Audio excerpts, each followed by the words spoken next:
우리 시장도 그렇지만 글로벌 증시가 전반적으로 쉬어가는 분위기입니다.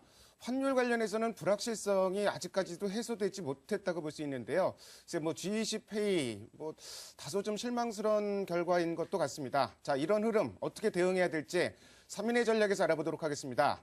오늘 이 시간에는 머니투데이 방송의 이학영 전문위원과 라임 투자자문의 임태근 상무 두 분과 함께합니다. 안녕하십니까? 안녕하십니까? 시장 중심이 되는 키워드를 알아봅니다. 5위부터 3위까지의 키워드를 화면을 통해서 확인해 보도록 하겠습니다. 오늘의 5위 키워드는 창투사주 급등입니다. 창투사주 주가가 동반 급등세를 나타내고 있습니다. 새 정부가 벤처 투자를 활성화할 것이라는 기대감이 급등 요인으로 작용하고 있습니다. 4위 키워드는 LG 디스플레이 OLED의 7천억 투자입니다.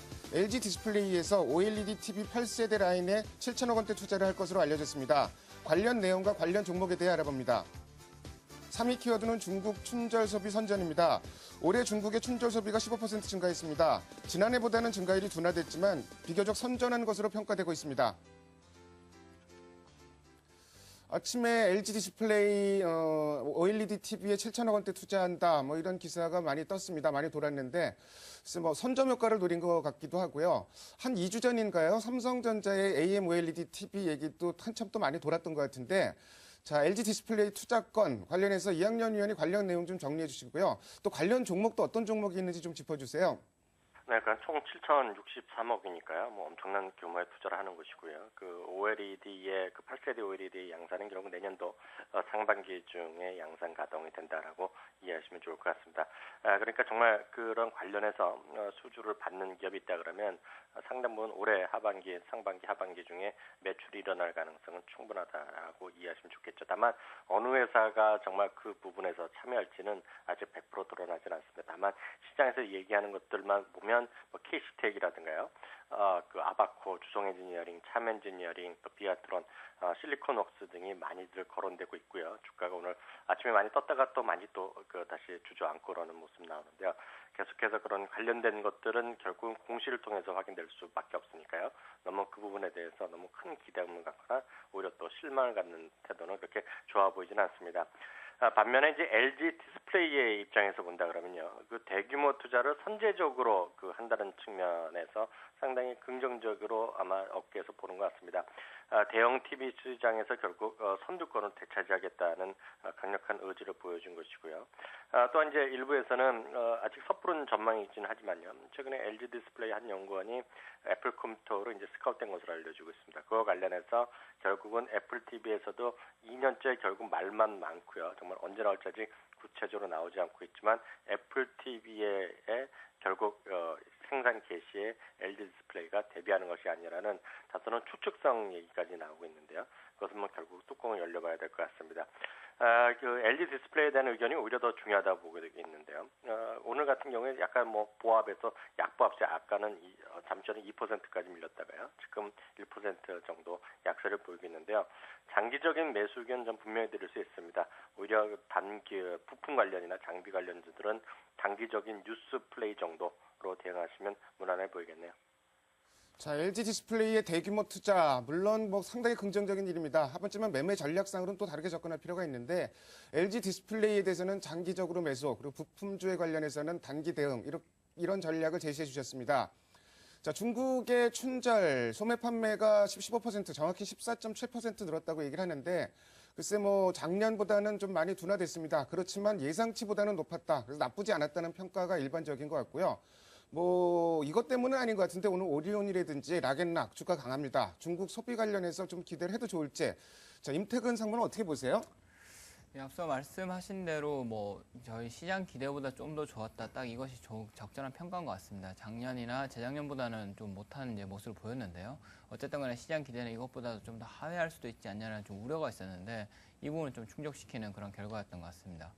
일단 춘절이 예년에 비해서 조금 못했던 이유를 몇 가지 정리를 해보면은 우선 첫 번째로 예년에 이제 시행했었던 가전 하향 정책 같은 정부의 어떤 적극적인 이제 보조금 지원 정책이 없었기 때문에 일단 소비가 좀 약간 빠지는 부분이 있었고요. 두 번째로는 아무래도 사치품에 대한 어떤 소비 규제를 중국 당국에서 조금 나서면서 일부 또 소비 심리가 좀 위축되는 경향이 있었던 것 같습니다. 마지막으로는 지금 상해랑 북경의 어떤 대기 오염 상태가 상당히 좋지 않은데요, 대기 상태가.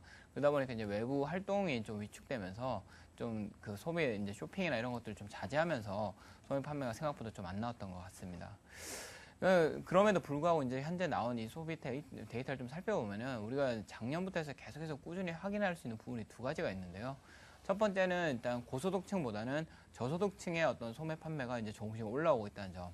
그리고 두 번째는 노년층, 그러니까 실버 산업이 계속해서 확장되고 있는 부분을 이번에도 충분히 확인을 할 수가 있었습니다. 그래서 일단 어쨌든 간에 최저임금 올리면서 계속해서 임금을 인상시키면서 소득을 증진시키는 방향으로 중국 정부가 가고 있는데요. 여기에 대한 혜택이 지금까지는 고소득층과 중간소득까지는 이제 미치고 있었지만 저소득층 같은 경우는 임금을 올려줬음에도 불구하고 소비가 그렇게 늘지 않는 것으로 나타났었거든요. 하지만 이 상황이 조금 달라지고 있다는 점이 좀 특이할 점이었고요. 두 번째로 이제 실버 산업, 그러니까 중국의 어떤 노년층의 소비가 확대되는 점은 중국 자체가 지금 현재 고령화가 되어 가고 있기 때문에 뭐 장기적으로 계속해서 나타날 수밖에 없는 현상인 것 같습니다. 이 두 가지를 좀 이제 맞대어가지고 저희 종목이나 어떤 산업의 아이디어를 생각해 보면은 앞서 말씀하신 대로 오리온 같은 종목 같은 경우는 어쨌든 간에 저소득층의 소비가 늘어나는 부분은 필수 소비자랑 가장 관련이 높을 수밖에 없기 때문에 국내 기업 중에서 중국 필수 소비재 뭐 음식료에서 가장 잘하는 업종은 어쨌든 간에 오리온밖에 없어서 이 종목 같은 경우는 상당히 좀 관심을 가지고 계속 지켜볼 필요가 있을 것 같고요. 다만 이제 단기적으로 뱅가드 수급 이슈 때문에 조금 이제 혼란을 보이고 있긴 하지만 중장기적으로 분명히 트렌드를 잡았다고 보고 있습니다. 그리고 두 번째로 중국의 이 노년층이 늘어나는 부분에 있어서 결국에는 국내 의학 산업들이 좀 수혜를 볼 수가 있을 텐데요. 물론 이제 중국 쪽으로 뭐 전부 다 진출한 상황은 아니기 때문에 중국에 진출해서 좀 특화된 일부 이제 대형 제약사들 같은 경우는 좀 수혜를 볼 수 있을 것으로 판단하고 있습니다. 중국 소비 세분에서 보면은 저소득층과 노년층의 소비가 늘고 있다 이렇게 정리를 해주셨는데 역시 뭐 거기 관련된 종목들은 계속 주목해볼 필요가 있을 것 같습니다. 참고로 중국 상해 증시 굉장히 오래 쉬었죠. 오늘 긴 연휴로 끝내고 시작을 했는데 일단 강보합세로 가고 있다는 점 참고하시면 좋을 것 같습니다. 다음으로 오늘의 2위 키워드를 화면을 통해서 확인해 보도록 하겠습니다. 오늘의 2위 키워드는 언론에 그친 G20입니다.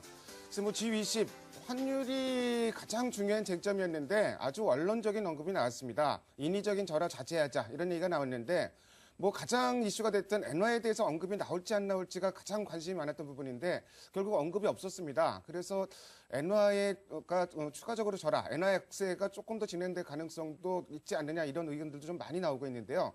임태근 상무는 어떻게 보세요? 일단 그 엔화 약세 같은 경우는 특히 지금 G7 이후에 G20에서 어떤 압박이 있지 않을까 좀 기대를 했었는데 뭐 조금 더 구체적인 뭐 명시만 있었지 우리가 시장에서 기대했던 것만큼 뭐 일본을 엄청나게 비판한다든지 이런 경우는 없었던 것 같습니다. 근데 우리가 한번 돌이켜서 이제 생각을 해보면은 사실상 일본이 환율을 타겟팅하는 그런 정책을 이제 내세웠던 것이 아니거든요. 그러니까 일부 이제 정책 위반자들이 지금은 아직도 엔화가 너무 고평가되어 있다, 엔화가 더 저평가로 가야 된다 이렇게 뭐 강조를 하고는 있지만 그들이 이걸 위해서 뭐 엔을 매입을 하겠다든지 뭐 엔을 풀겠다든지 어떤 구체적인 규모나 이런 정책을 내놓지 않았기 때문에 사실은 환율을 타겟팅했다고 볼 수는 없습니다. 그렇다 보니까 G7이나 G20에서 결국엔 할 수 있는 이야기들이 환율을 타겟팅하지 않는 그러니까 금리나 어떤 양적 완화를 통한 어떤 국내의 어떤 통화 정책 같은 경우에는 용인해준다는 식으로 이제 발언을 마무리하고 이제 넘어가게 됐는데요. 뭐 이런 부분에 있어서는 충분히 이해가 갑니다. 왜냐하면 각국의 어떤 독립성이라는 것이 있기 때문에 자국의 어떤 경기 상황에 따라서 금리를 인상하고 인하하는 것을 다른 나라들이 뭐라고 할 수는 없는 거거든요. 뭐 그러다 보니까 일단 조금 그 명시적인 어떤 그냥 이런 말로 이제 그치고 넘어갔는데요.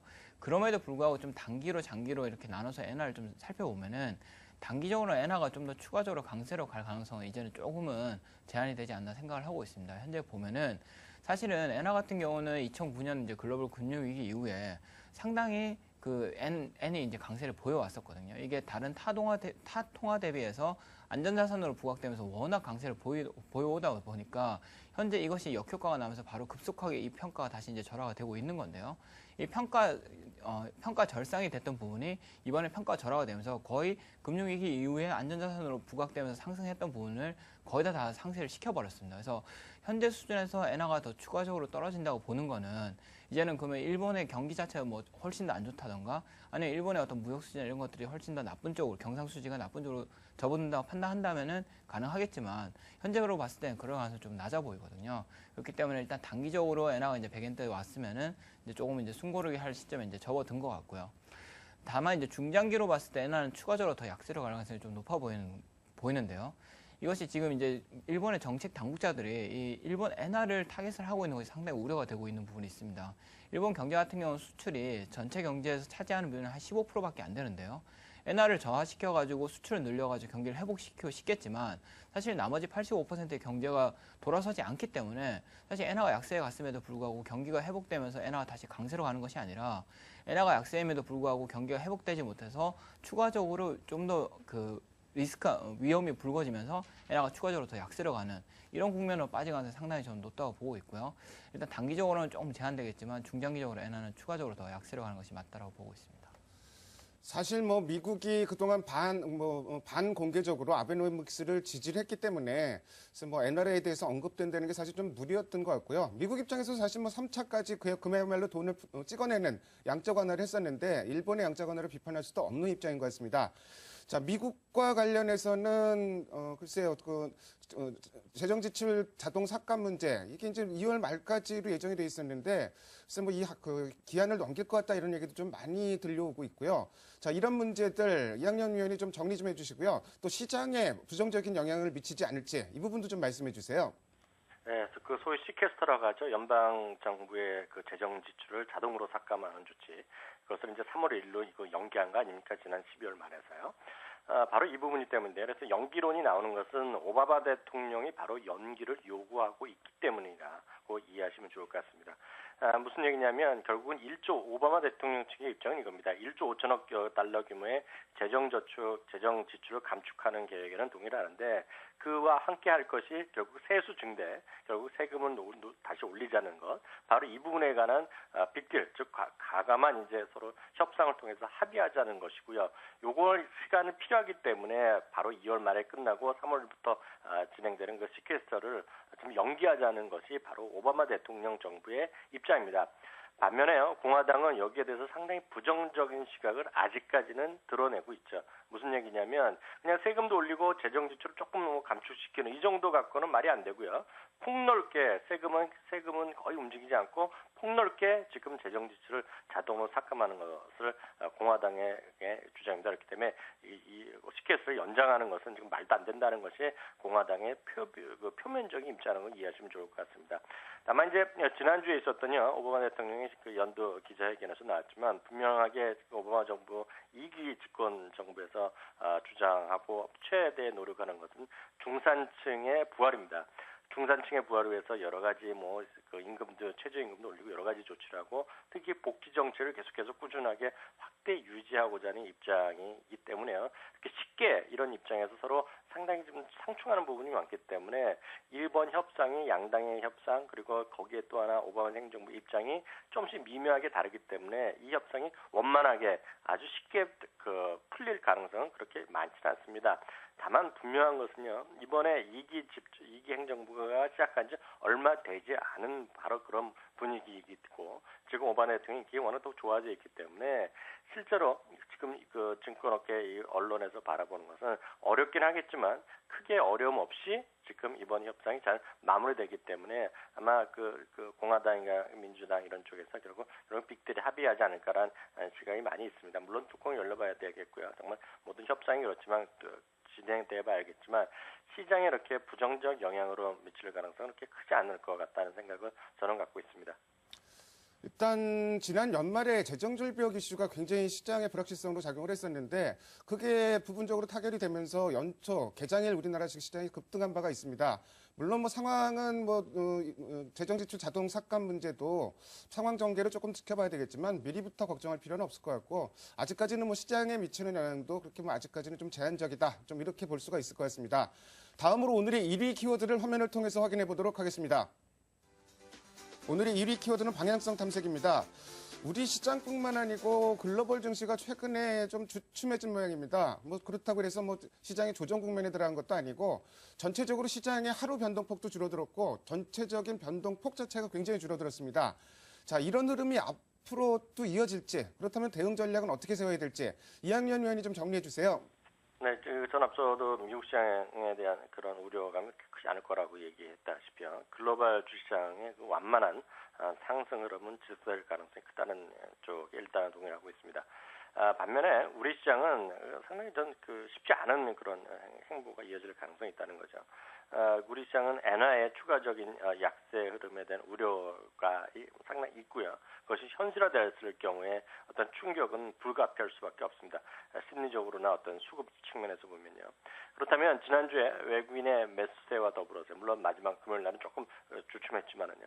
더불어서 반등했던 시장이 다시 조정 국면으로 들어갈 가능성을 배제할 수는 없다라는 생각 갖고 있습니다. 그렇다 그러면 누차 말씀드렸다시피 1940선을 5, 6일 계속 지지받으면서 1980, 90선까지 회복 시도를 했었는데요. 다시 한번 1940 원저리까지 밀릴 가능성도 열려 있다는 생각 갖고 있습니다. 반면에 2000포인트는 저항선으로 보시면 되겠습니다. 분명히 기대감 위로 올라갈 가능성도 있다고 보고 있지만 시장이 상당히 혼동스럽고요. 미국 시장과 달리 우리 시장의 어떤 디커플링이 쉽게 해소되기는 아직은 시간이 더 필요하다는 생각 갖고 있습니다. 그렇기 때문에 3월 정도까지는 계속해서 이런 외국인의 수급에 좀 불리하거나 이런 것들이 계속 가능성이 있다라는 생각 갖고 있습니다. 추세 돌파 시에 상승이건 하락이건 간에 추세 돌파 시에 적극적인 추세 추정형 매매를 말씀드릴 뿐입니다. 일단 이번 주에도 역시 G20 재무장관 회의가 끝났는데도 환율 관련 불확실성은 해소되지가 않고 있는 것 같습니다. 참고로 이제 달러엔 기준으로 전고점이 대략 95엔 정도인데 여기까지 상승했을 때 그 다음에 어떻게 움직일지 이 부분도 시장의 하나의 어떤 시장 움직이는 중요한 변수가 될 가능성이 높아 보입니다. 자, 오늘 코스닥 선전이 계속되고 있습니다. 외국인들 매수세가 최근 들어서 좀 강도가 좀 높게 들어오고 있는데요. 지금 나흘째 매수세가 들어오고 있는데 300억대, 그리고 지난주 금요일날 100억대, 오늘도 100억대 순매수세를 기록하고 있습니다. 그러다 보니 코스닥이 조금 더 올라가지 않을까 이런 기대감도 있는 것 같은데요. 임태근 상무는 어떻게 보세요? 예, 일단 코스닥 같은 경우는 저희 시장만의 문제는 아닌 것 같고요. 미국 같은 경우도 보면 현재 중소형주 러셀 2000 같은 경우 상당히 강세를 나타내고 있습니다. 저희 코스닥 시장 같은 경우는 또 특히 이제 신정부 정책에 대한 기대감이 상당히 크게 이제 나타나고 있는데요. 여기에 대한 기대는 상당히 좀 합리적이라고 생각을 하고 있습니다. 지금 올해 이제 주요 은행들의 대형 은행들의 어떤 대출 계획들을 보면은 가계나 대기업들 같은 경우는 대출을 줄이거나 정체되는 모습을 나타내고 있지만 오히려 중소기업이나 소기업들을 대상으로 해서는 적극적으로 대출을 늘려나갈 계획을 짜고 있거든요. 결국에는 어떤 유동성이나 이런 측면에서 중소기업들의 어떤 숨통을 풀어줄 수 있다는 측면에서 분명히 수혜가 가능할 것 같고요. 두 번째로는 지금 저희 현재 국내 상장되어 있는 어떤 벤처기업들, 국내에 이제 등록되어 있는 벤처기업들 중에서 상장이 되는 비율이 역대 지금 5년 내 최저치를 기록하고 있습니다. 그러니까 현재 코스닥 시장이 있지만 실제 이 시장을 통해서 중소기업들이 어떤 자금적으로 어떤 지원을 받거나 유동성의 어떤 혜택을 받는 경우가 거의 없었다는 거죠. 그래서 이 부분에 초점을 맞추고 새 정부가 코스닥 시장 활성화를 위해서 여러 가지 대책을 지금 마련할 것으로 알려지고 있기 때문에 충분히 코스닥 시장의 상대적인 강세는 좀 더 이어질 수 있을 것 같습니다. 그리고 저희 코스피에 대해서 잠깐 말씀을 드리면은 지금 현재 글로벌하게 봤을 때는 글로벌 증시들은 상당히 과열권에 이제 접어들고 있는 것이 맞거든요. 그래서 기술적으로 충분히 좀 조정을 받을 수 있는 과매수권에 접어들어서 일시적으로 좀 행보나 약간의 조정 정도의 모습을 나타낼 수는 있겠지만 저희 국내 코스피 같은 경우는 지금 연초 대비해서 연간 수익 YTD로 봤을 때 글로벌 주요 증시에서 마이너스를 보이고 있는 유일한 증시 중에 하나입니다. 저희랑 브라질만이 마이너스를 보이고 있고 여타 증시들은 상당폭 이제 상승률을 나타내고 있거든요. 결국은 그러면 글로벌 증시 자체가 기술적으로 약간의 조정을 받는 국면에서는 오히려 좀 덜 올랐던 저희 국내 증시 또 특히 밸류에이션 상으로서도 역사적인 하단권에 위치하고 있는 저희 증시 같은 경우는 상대적인 매력도 좀 더 부각될 수 있을 것 같고요. 그거는 코스피나 코스닥이나 공이 두 곳 다 외국인들이 충분히 매수세가 지속해서 유입될 수 있는 요인이 될 것 같습니다. 일단 코스닥 시장 외국인 수급도 상당히 좀 중요한 부분이 있는 것 같고요. 특히 이제 정부의 정책도 상당히 좀 중요한 것 같습니다. 그래서 새 정부 조각이 발표가 됐는데 관련돼서 정책적으로는 어떻게 봐야 될지 이 부분도 오늘 마감 60분에서 별도의 코너를 마련했으니까요. 그 시간도 계속해서 시청하시면 많은 도움이 되실 것 같습니다. 지금까지 5가지의 키워드를 통해서 오늘 시장의 흐름을 살펴봤습니다. 두 분 말씀 잘 들었습니다. 감사합니다. 고맙습니다.